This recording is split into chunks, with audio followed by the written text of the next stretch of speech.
this first question. He says that, is it permissible to limit your conversation with a person who verbally abuses? And because that person is older, there is no one who can persuade that person to stop.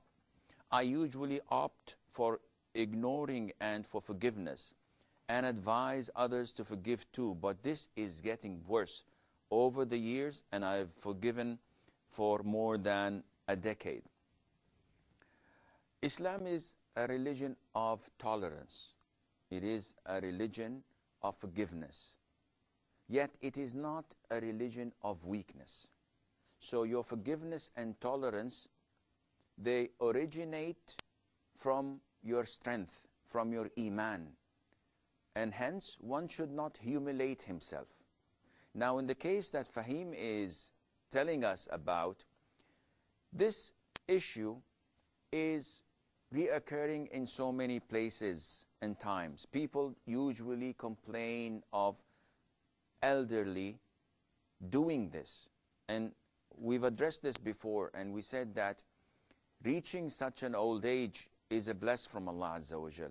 However, it is a menace if it is not accompanied by righteous deeds and good character. And that is why the Prophet said, ﷺ, the best among you are those who Allah prolongs their life and excels their moral character, and at the same time they offer righteous and good deeds. So the elders who fail to have good character with the youngsters, they have a problem, especially if this person is one of your next of kin. And mixing all the time with them is a big problem, because they verbally abuse you and they harm you or hurt you knowingly or unknowingly. So the best thing to do is to minimize mixing up with them to the bare minimum and limit that to what Allah Azza wa Jal would not punish you for. So instead of seeing them every day, see them once a week. Instead of going to them and mix with them for 2-3 hours, give them a call, or just sit for 5 minutes and then apologize because you have an appointment. By this, you would have a win-win situation, inshallah. Noor says, could you please tell me about the Muslim and his self-esteem?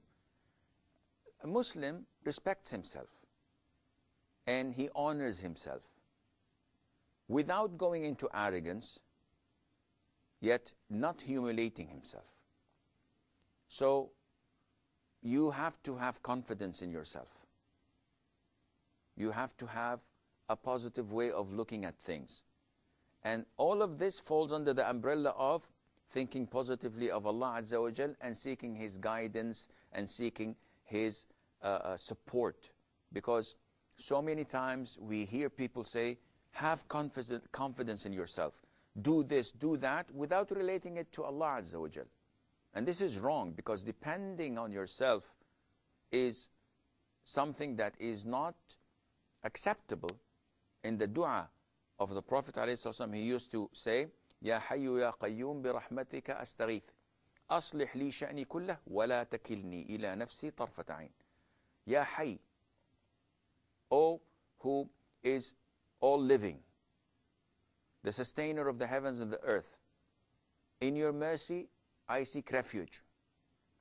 Fix all of my affairs and do not make me depend on myself, not even for a glimpse. Do not depend on yourself. Depend on Allah Azza wa Jal. However, once you do this, you should have confidence in Allah Azza wa Jal, and you should trust Allah subhanahu wa ta'ala, and you should respect yourself and not humiliate yourself and not let people look down at you, but without arrogance, without prejudice.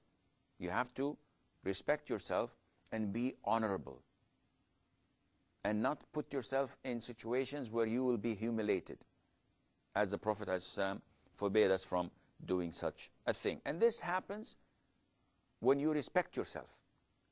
So people will respect you. When you are a person who honors others, they will honor you. when you treat them in an Islamic fashion, you don't lie, you don't cheat, you don't break promises, they will respect you more and more, and this would build your self-esteem. Roshain says, what is the definition of utmost piety for a Muslimah, for a Muslim woman? Can we call this lady a pious Muslim who keeps voluntary fasts, offers tahajjud, memorizes the Quran, covers herself properly, tries her level best to lower her gaze? Can we call her a righteous or a pious woman? All of the things mentioned here are but few of the characteristics of a believer, a male or a female. Yet it is much more bigger and greater. So all of these good deeds are good, but they do not qualify a person to be a true pious person, because you lack sincerity. So to be pious, you have to have the first thing on your agenda is to be sincere. All of your work has to be for the sake of Allah Azza wa Jal. Also, you have to have moral conduct. The Prophet ﷺ was told about a woman who prays night prayers and fasts daytime, but she abuses her neighbors. She does harm to her neighbors. The Prophet said, she is in hell. Even if she prays well and she fasts well and she gives money to the poor, but because her character is not good, the Prophet said she's in hell. And in another hadith, the Prophet said, the closest, he said, the closest among you to me on the day of judgment in paradise are the best in their moral conduct, in their character, in their ethics, in their akhlaq. So the more you are in trying your level best to excel in your moral conduct, in your ethics, the closer you are to the Prophet ﷺ. Therefore, you have to know these characteristics and try to implement them in your life, try to have them, and try to be known by them. And then, inshallah, you will be among those who are